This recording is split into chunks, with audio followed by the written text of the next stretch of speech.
由國際獅子會300億萬區柏林獅子會主辦的產物關會改變角色公益關會活動，12月6號將在台南文化中心登場，為擴大活動宣傳。議員曾培亞以及林美燕特別為這群有愛心的師兄師姐，在議會召開記者會，希望透過宣傳，讓更多市民做伙來關會做愛心。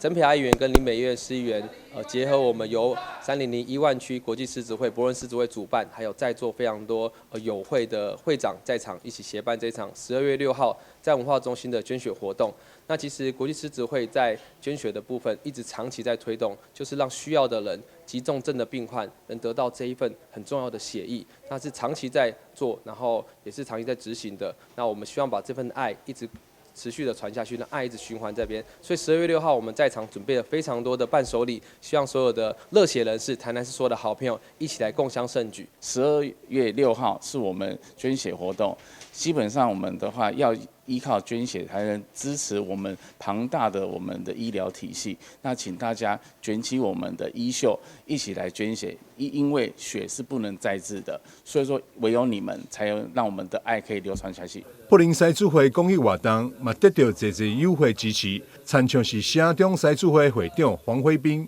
友聯獅子會會長梁美麗、中正獅子會會長徐永澤、仁愛獅子會會長吳珍惠、春暉獅子會會長譚淑貞，以及儕儕獅友幹部也攏到場收聽。我們這次邀請我們2526獅子會的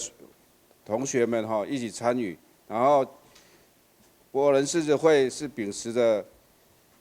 熱心公益捐血活動是我們的宗旨，那請各位市民一起大家踴躍參加。主辦單位柏林獅子會會長曾光達表示，年底是會課上欠會時間之一，因此每一個關出的會攏是挽救生命力量。關會是獅子會當年導理的重要任務，更是落實服務精神的上好的方式。希望市民大眾做伙來響應這個有意義的活動。台南新聞張秀維採訪報道。